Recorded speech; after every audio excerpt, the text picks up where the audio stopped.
पिछली वीडियो में हमने किंगडम प्रोटिस्टा के बारे में पढ़ा था, उसके टाइप्स के बारे में पढ़ा था। तो अब हम किंगडम फंजाई के बारे में पढ़ेंगे, जो आर.एच. विटेकर ने डिवीज़न किया था, जिसमें उन्होंने जो 5th किंगडम दिया था वो किंगडम फंजाई दिया था। तो अब उसके बारे में हम पढ़ते हैं। तो किंगडम फंजाई हेट्रोट्रॉफिक होते हैं, यानी कि ये दूसरे ऑर्गेनिजम्स पे डिपेंड होते हैं, ये अपना खाना खुद नहीं बनाते। इसमें सेप्रोफिटिक भी हो सकते हैं, पैरासिटिक भी होते हैं, सिम्बायोटिक भी हो सकते हैं। सेप्रोफिटिक यानी कि जो दूसरे ऑर्गेनिजम्स पे डिपेंड होते हो। पैरासिटिक जो होस्ट से डायरेक्टली फेड ऑन करते हैं, यानी कि मारते भी नहीं है एंड उनसे न्यूट्रिशन भी लेते रहते हैं। या फिर सिम्बायोटिक यानी कि जो एसोसिएशंस बना के रखते हैं, इसमें से सेप्रोफिटिक सबसे ज़्यादा होते हैं। उसके बाद ये क्लोरोफिलस होते हैं, यानी कि इनमें क्लोरोफिल एब्सेंट होता है। कॉस्मोपॉलिटन होते हैं, यानी कि हमने किंगडम ओनेरा में भी ये टर्म पढ़ी थी, कॉस्मोपॉलिटन, यानी कि हमें कहीं भी मिल जाते हैं। जहाँ पे भी आपको ये हो कि कोई भी चीज़ है जो कहीं भी मिल जाती है, वहाँ के लिए हम टर्म यूज़ करते हैं कॉस्मोपॉलिटन भी, कि हमें कहीं भी मिल जाते हैं। ये वार्म एंड मॉइस्ट कंडीशन में रहना पसंद करते हैं। ये मॉर्फोलॉजी एंड हैबिटेट के बेसिस पे डाइवर्स होते हैं, यानी कि बहुत ज़्यादा फॉर्म्स हैं इनकी। यूकैरियोटिक किंगडम इसमें इंक्लूड हैं। इनकी मेन बॉडी देखी जाए तो वो हैप्लॉइड है, यानी कि एंड, और इनकी जो वैसी बॉडी हम देखें तो वो थैलॉइड या फिर इसको माइसीलियम भी बोल सकते हैं। ये भी थैलॉइड एंड माइसीलियम, इन दोनों की प्रायोरिटी एंड, ये दोनों भी हैप्लॉइड है। अब थैलॉइड और माइसीलियम में एक छोटा सा डिफरेंस है, वो क्या है कि अगर एक थ्रेड लाइक स्ट्रक्चर,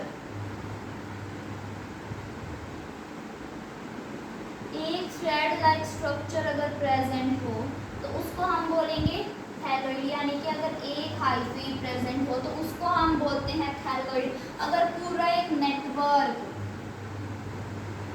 है, ये पूरा एक नेटवर्क प्रेजेंट है, तो अगर नेटवर्क प्रेजेंट होता है तो उसको हम बोलते हैं माइसीलियम। अगर एक सिंगल थ्रेड लाइक हाइफी का स्ट्रक्चर प्रेजेंट हो तो उसको हम बोलेंगे थैलॉइड, और अगर पूरा हाइफी का नेटवर्क प्रेजेंट हो तो हम उसको बोलेंगे माइसीलियम। अब जैसा कि हमने हाइफी के बारे में देखा था कि अगर एक single thread like hyphae present हो तो उसको हम थैलॉइड बोलेंगे, नेटवर्क प्रेजेंट हो पूरा तो उसको हम माइसीलियम बोलेंगे। तो हाइफी को फर्दर हमने 2 पार्ट्स में डिवाइड किया है, एक ए सेप्टेट और एक सेप्टेट।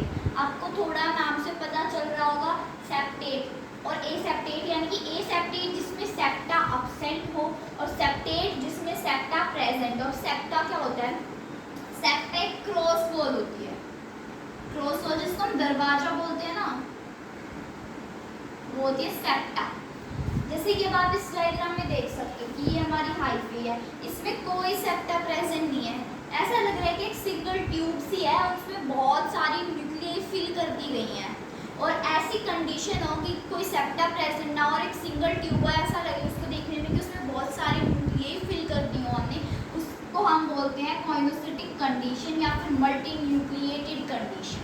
दूसरा सेप्टेट, इसमें सेप्टा प्रेजेंट है, यानी कि अब आप देखो डायग्राम है, ये न्यूक्लियाई है, इनके बीच में ना एक दरवाजा सा प्रेजेंट है। ये जो बीच में थोड़ा आपको ये गैप सा दिख रहा है ना, ये है सेप्टल कोर और ये है हमारी सेप्टा। जो ए सेप्टेट है उसका एग्जांपल है फाइकोमाइसिटिस, यानी कि जो फाइकोमाइसिटिस होते हैं उनमें सेप्टा प्रेजेंट नहीं होती, वो एब्सेंट होती है, और बाकी बच गए जैसे एस्कोमाइसिटिस, बेसिडियोमाइसिटिस और ड्यूटेरोमाइसिटिस, उनमें सेप्टा प्रेजेंट होती है। और ये जो एस्कोमाइसिटिस, बेसिडियोमाइसिटिस, ड्यूटेरो, फाइको, ये सारे फंजाई के पार्ट हैं, इनको हम आगे फर्दर पढ़ेंगे भी कि क्या होते हैं, इनका हैबिटेट कैसा है। उसके आगे जो सेप्टेट माइसीलियम या सेप्टेट हाइफी था उसको फर्दर 2 पार्ट्स में डिवाइड किया है, प्राइमरी माइसीलियम या फिर इसको वेजिटेटिव माइसीलियम या फिर यूनिकैरियोटिक माइसीलियम। यूनि का मतलब एक, यानी कि इसमें सिर्फ एक न्यूक्लियाई प्रेजेंट होती है। यूनिकैरियोटिक माइसीलियम में एक न्यूक्लियाई प्रेजेंट होती है, आपको यहाँ पे दिख भी रहा है, उनकी प्रायोरिटी भी दिख रही है, एंड यानी कि हैप्लॉइड कंडीशन है, ठीक है। सेप्टेट है, यानी कि सेप्टा इनमें प्रेजेंट है, आपको सेप्टा दिख रहा है एंड सिर्फ इनमें एक न्यूक्लियाई प्रेजेंट होती है। इसके एग्जांपल है एस्कोमाइसिस, बेसिडियोमाइसिस एंड ड्यूटेरोमाइसिस। फाइकोमाइसिस हमने इसलिए लिया क्योंकि फाइकोमाइसिस में सेप्टा प्रेजेंट ही नहीं होता। उसके बाद है दूसरा जिसको हम बोल सकते हैं सेकेंडरी माइसीलियम, रिप्रोडक्टिव माइसीलियम या डाइकैरियोटिक माइसीलियम। डाइकैरियोटिक यानी कि इसमें 2 न्यूक्लियाई प्रेजेंट होते हैं, जैसा कि आप यहाँ पे देख सकते हैं इनमें 2 न्यूक्लियाई प्रेजेंट है, यानी कि यहाँ पे कैसी कंडीशन है, n+n वाली कंडीशन है। और जब n+n वाली कंडीशन हो तो उस स्टेज को हम बोलते हैं डाइकैरियोन स्टेज, जिसका एग्जांपल है एस्कोमाइसिस एंड बेसिडियोमाइसिस। ड्यूटेरोमाइसिस हमने इसलिए नहीं लिया क्योंकि इसमें रिप्रोडक्शन नहीं होता, इसलिए इसको इम्प्रॉपर फंजाई भी बोला जाता है। और बेसिडियोमाइसिस में एक ऐसी कंडीशन होती है कि जब सेप्टल पोर एब्सेंट होता है, बेसिडियोमाइसिस में जो रस्ट एंड स्मट फंजाई होती है उसमें सेप्टल पोर एब्सेंट होता है, इसमें सेप्टल पोर प्रेजेंट नहीं होता। और ये मल्टी सेलुलर होते हैं एक्सेप्ट ईस्ट, ये एक एक्सेप्शन है कि ईस्ट जो होता है वो यूनिसेलुलर होता है और बाकी के सारे जो फंजाई होते हैं वो मल्टी सेलुलर होते हैं। उसके बाद जो रिजर्व्ड फूड होता है वो इनका ग्लाइकोजन एंड ऑयल होता है। सेल वॉल इनकी काइटिन की बनी होती है जो होमोपॉलीमर है NAG। NAG हमने पहले भी बताया था, N-एसिटाइल ग्लाइकोसामाइड। और अगर हम इनका रिप्रोडक्शन देखें फंजाई का तो वो स्पोर्स की मदद से होता है। जब फंजाई में रिप्रोडक्शन होता है तो स्पोर्स बनते हैं, ठीक है। और इसको हमने 3 टाइप्स में डिवाइड किया है।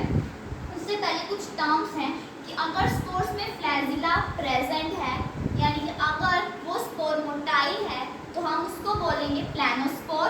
और अगर उसमें फ्लैजिला एब्सेंट है यानी कि वो नॉन मोटाइल है तो उसको हम बोलेंगे एप्लानोस्पोर। और अगर जो स्पोर्स हैं वो स्पोरेंजिया के अंदर बन रहे हैं तो हम उसको बोलेंगे एंडोजीनस। और अगर स्पोर स्पोरेंजिया के बाहर बन रहे हैं तो हम उसको बोलेंगे एक्सोजीनस। अब हमने जैसे कि बताया कि इनकी रिप्रोडक्शन हमने 3 टाइप्स में डिवाइड किया, तो हम उनको डिस्कस करते हैं। अब जैसे कि हमने देखा था कि रिप्रोडक्शन की 3 टाइप थी, तो सबसे पहला है हमारे पास जूस्पोर। जूस्पोर जो होता है वो स्पोरेंजिया के अंदर बनता है तो इसलिए इसको हम बोलते हैं एंडोजीनस। और ये प्लानोस्पोर होते हैं यानी कि मोटाइल होते हैं, यानी कि इनके पास फ्लैजिला प्रेजेंट होता है। दूसरा टाइप है हमारे पास स्पोरेंजियोस्पोर, ये भी स्पोरेंजिया के अंदर फॉर्म होते हैं इसलिए हम इनको बोलते हैं एंडोजीनस। लेकिन ये नॉन मोटाइल होते हैं इसलिए इनको एप्लानोस्पोर बोला गया। जैसे कि हम डायग्राम में देखें, ये हमारे पास डायग्राम है, इसके अंदर ये हमारे स्पोरेंजिया प्रेजेंट है, ये हमारी स्पोरेंजियोपोर है।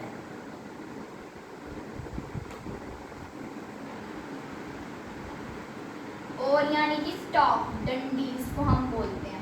उसके बाद ये है कोल्यूमुला, ये जो आप पोर्शन देख रहे हैं ये वाला,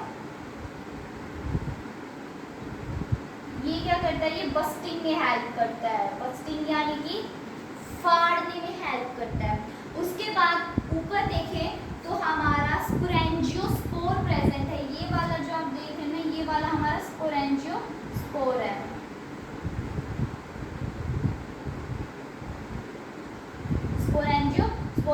स्पोरेंजियोस्पोर के अंदर ये जो छोटे छोटे हैं ना, ये हमारे हैं स्पोरेंजिया। जैसा कि आप स्ट्रक्चर देख सकते हैं कि सबसे नीचे हमारा स्पोरेंजियोपोर है जो स्टोक है जो इस पूरे को कवर करने में हेल्प कर रहा है। उसके बाद है इसके ऊपर कोल्यूमेला, जो कोल्यूमेला है उसका काम क्या होता है, बस्टिंग करवाना काम होता है कोल्यूमेला का। जो ये है ना ये पोर्शन इसको फाड़ रहा है, यहाँ से आप देख रहे हैं 2 पार्ट्स में इसको फाड़ रहा है, ये काम होता है कोल्यूमेला का। उसके बाद ये स्पोरेंजियोस्पोर है और इस स्पोरेंजियोस्पोर के अंदर हमारे छोटे छोटे स्पोरेंजिया हैं, इसलिए ये अंदर फॉर्म हो रहा है यानी कि एंडोजीनस है। उसके बाद थर्ड टाइप है हमारा कोनिडिया, जो मोस्ट कॉमन एसेक्सुअल रिप्रोडक्शन का मेथड है। और ये जो कोनिडिया है वो स्पोरेंजियो के बाहर फॉर्म होते हैं, इसलिए इनको एक्सोजीनस बोला गया है। और ये भी एप्लानोस्पोर है यानी कि ये भी नॉन मोटाइल है। अगर हम कोनिडिया का डायग्राम देखें तो कोनिडिया का डायग्राम हमारे पास कुछ, एक मिनट में इसको रख देते हैं। कोनिडिया का डायग्राम कुछ इस तरीके का होता है।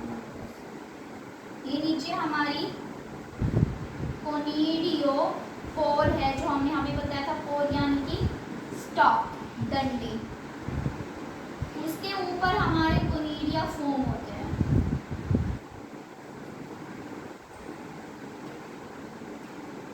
फिर इनकी चैन यूं ही लंबी चली जाती है पूरी। इसके ऊपर हमारे कोनिडिया की छोटी छोटी चैन्स प्रेजेंट होती हैं।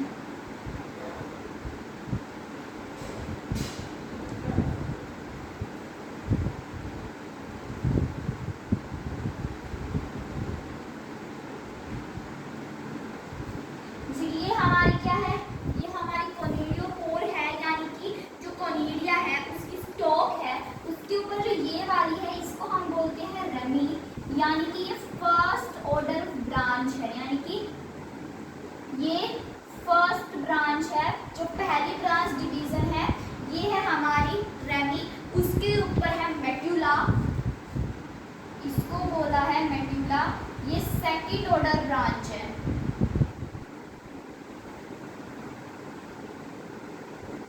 उसके बाद आप क्या देख रहे हैं, ये छोटे छोटे ये जो सर्कल्स हैं ये क्या है, चैन है कोनिडिया। और एक चीज यहाँ पे देखने को मिलती है कि जो छोटा वाला कोनिडिया है वो सबसे नीचे है, उसके ऊपर उससे बड़ा है, उसके ऊपर सबसे बड़ा है, यानी कि जो यंगेस्ट वाला है वो क्या है, नीचे है, और जो ओल्डेस्ट वाला है वो ऊपर है। और ऐसी अरेंजमेंट को हम बोलते हैं बेसिपेटल अरेंजमेंट। देखो ये कोनिडिया है, कोनिडिया का डायग्राम, ये कोनिडियोकोर है यानी कि कोनिडिया की stock. First branch order of branch है वो है रेमी, उसके ऊपर डिवीजन हो रहा है उसको हमने सेकंड ऑर्डर ऑफ ब्रांच बोला है मेड्यूला। और उसके ऊपर हमारी कोनिडिया की पूरी एक चैन प्रेजेंट है, जिसमें जो यंगेस्ट वाला है वो सबसे नीचे है एंड जो ओल्डेस्ट वाला है वो सबसे ऊपर है। और ऐसी अरेंजमेंट को जब यंगेस्ट नीचे हो एंड ओल्डेस्ट ऊपर हो, ऐसी अरेंजमेंट को हम बोलते हैं बेसिपेटल अरेंजमेंट। अभी तक हमने एसेक्सुअल रिप्रोडक्शन के मेथड पढ़े थे, अब हम सेक्सुअल रिप्रोडक्शन के मेथड पढ़ते हैं। तो ये 3 स्टेप्स से होता है। पहला है जब प्रोटोप्लास्ट का फ्यूजन होता है, जिसको हम प्लाज्मोगैमी बोलते हैं, और जो फ्यूजन होता है प्रोटोप्लास्ट का वो 2 मोटाइल और नॉन मोटाइल गैमेट्स के बीच में होता है। जैसे कि यहाँ पे ये ए है और ये भी है, और इनके सेल का फ्यूजन हो रहा है, यानी कि ये दोनों आपस में फ्यूज हो रही हैं। उसके बाद आता है न्यूक्लियर फ्यूजन, यानी कि इसको हम बोलते हैं कैरियोगैमी। इसके बाद ये दोनों फ्यूज होके एक ही गैमेट के अंदर आ गई, अब ये दोनों मिक्स हो जाएंगे, यानी कि हैप्लॉइड कंडीशन से ये डिप्लॉइड कंडीशन में आती है, यानी कि 2n बनाती है, जाइगोट फॉर्म करती है। उसके बाद अब जाइगोट बना लिया, 2n कंडीशन में आ गई। लेकिन हमने पढ़ा था कि फंजाई की जो मेन बॉडी होती है वो हैप्लॉइड होती है, लेकिन यहाँ पे हमें डिप्लॉइड कंडीशन मिल गई। तो इस डिप्लॉइड कंडीशन को दोबारा हैप्लॉइड कंडीशन में लेके आने के लिए हम जाइगोटिक मियोसिस करते हैं, जिसमें ये 2n वाली कंडीशन छोटे डिवाइड होके हैप्लॉइड बनाती है। यहाँ पे स्पोर्स जर्मिनेट हुए हैं जो फंजाई की बॉडी को दोबारा डिप्लॉइड से हैप्लॉइड बनाने के लिए। और जो सेक्सुअल रिप्रोडक्शन है एस्कोमाइसिस और बसिलियो में, वो एक तो एडिशनल स्टेज के थ्रू होता है, और वो चीज़ हमने पढ़ी थी डाइकैरियोन से, जो n+n वाली कंडीशन होती है। डाइकैरियोन स्टेज जब रिप्रोडक्टिव स्टेज थी उसमें हमने पढ़ा था कि n+n वाली कंडीशन होती है जब 2 न्यूक्लियाई प्रेजेंट होते हैं, यानी कि जब रिप्रोडक्शन होता है। तो और ये डाइकैरियोन स्टेज जब कब होती है, प्लाज्मोगैमी एंड कैरियोगैमी जब होती है ना, इन दोनों के बीच में, यानी इन दोनों के बीच में डाइकैरियोन स्टेज होती है, और ये डाइकैरियोन स्टेज स्पाइकोमाइसिस में अब्सेंट होती है। तो अभी हमने पूरा सेक्सुअल रिप्रोडक्शन पढ़ लिया, एसेक्सुअल रिप्रोडक्शन पढ़ लिया है। तो अगली वीडियो में हम जो फंजाई के जो बाकी पार्ट्स हैं चारों, उनके बारे में हम देखेंगे कि उनका हैबिटेट कैसा है, उनका सेक्सुअल रिप्रोडक्शन तो हमने पढ़ लिया, बाकी चीज़ों के फीचर्स के बारे में हम देखेंगे। तो मेरी फर्दर वीडियोस को देखने के लिए मेरे चैनल को सब्सक्राइब करिए और मेरी वीडियो को लाइक करना ना भूलें।